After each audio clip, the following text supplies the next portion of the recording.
Les damos la bienvenida al devocional de hoy en el Evangelio de Lucas capítulo 3, precursor de cambio. En tiempos electorales en nuestro continente es muy común escuchar a los políticos con síndrome mesiánico que quieren salvar al pueblo de la crisis y ser precursores de cambio. Muchos han usado para sus fines la palabra cambio. Por ejemplo, en 1989 se usó por el cambio, súmate al cambio. En el 2011, Ciudadanos por el cambio y el cambio que une. En el 2015. Lamentablemente esa palabra ha quedado como eslogan, nada más. Cuánto quisiéramos que en realidad se levante alguien que genere un verdadero cambio. Este capítulo presenta a Juan el Bautista, un hombre sencillo que mostró la importancia de esta palabra, no como eslogan político, sino como un estilo de vida. La época que le tocó cumplir la función profética a Juan estaba enmarcada por una fuerte opresión romana. El Evangelio de Lucas hace saber eso a sus oyentes al presentar datos históricos del mover político y religioso en los versículos 1 y 2. Tiberio y Poncio Pilatos fueron muy crueles en el ejercicio de sus funciones, a lo que se añadían también mucha corrupción. La muestra de ello es que Juan fue encarcelado a causa del pronunciamiento del estilo de vida de Herodes el tetrarca. La parte religiosa estaba en las mismas condiciones. Anás y Caifás eran corruptos que se habían asociado con los intereses políticos del imperio. La persona de Juan es mencionada en los primeros capítulos, ya que tuvo una vida corta de ministerio. Su forma de actuar era distinta a la de los demás profetas de Israel. Él es el precursor de un movimiento de consagración al hacer un llamado al arrepentimiento.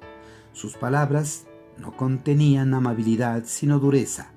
El mensaje que predicaba no acariciaba, sino golpeaba en el ego del pueblo. Para ellos, uno de sus sustentos teológicos para heredar la vida eterna era ser descendientes de Abraham. Por eso Juan les recalca su base sobre el sustento patriarcal. Debían desarrollar su propia fe y no una fe heredada. Lucas cita el libro de Isaías, capítulo 40, versículos 3 al 5, para resaltar la misión de Juan: preparar el camino del Señor y enderezar los caminos torcidos para que puedan ver la salvación de Dios. Los judíos pensaban que estaban bien en su caminar, confiaban en sus actos morales. Los proverbios mencionan que hay camino que al hombre le parecen derechos, pero su fin es camino de muerte. El pueblo judío había fallado mucho, y Juan es la voz que clama para que el pueblo escogido de Dios haga un verdadero cambio en su vida. Oh generación de víboras, ¿quién os enseñó a huir de la ira venidera? Con su mensaje no quería acomodar ni congraciarse con los hombres, sino llevarlos a un cambio de vida, llevarlos a mirarse dentro de sí mismos, y vaya que surgió efecto. Las multitudes empezaron a hacer la pregunta clave: ¿qué haremos? La respuesta clave a una pregunta clave es hacer. El que tiene dos túnicas de al que no tiene. Considerar una vida en comunidad. No exijas más de lo que está ordenado. Aplicar justicia a los comerciantes. No hagáis extorsión a nadie, ni calumniéis, y contentaos con vuestro salario. No hacer riquezas fraudulentas. En otras palabras, debían pensar en los demás. No solamente que este profeta fue el presentador de un mensaje preparatorio, sino que fue un hombre que sufrió lo oprobio por hacer lo correcto, por presentar un mensaje fidedigno a la voz de Dios. Fue maltratado, con valentía y autoridad clamaba en el desierto y se hizo escuchar.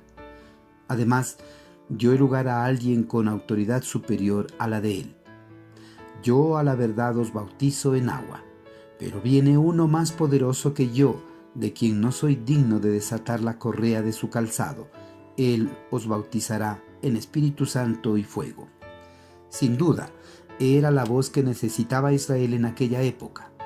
Hoy es necesario continuar escuchando esa voz que con valentía haga ver los caminos torcidos en el ámbito político, en la esfera de la educación, en el hogar, puesto que todo el sistema en el mundo está corrompido. Aquel que es llamado a proclamar el Evangelio debe ser fiel al autor del mensaje y no andar con consideraciones ante el hombre. Sé uno como Juan el Bautista. un verdadero precursor de cambio que llama al arrepentimiento al pueblo para que no se pierda y goce de la salvación gratuita que en Cristo es dada a los hombres.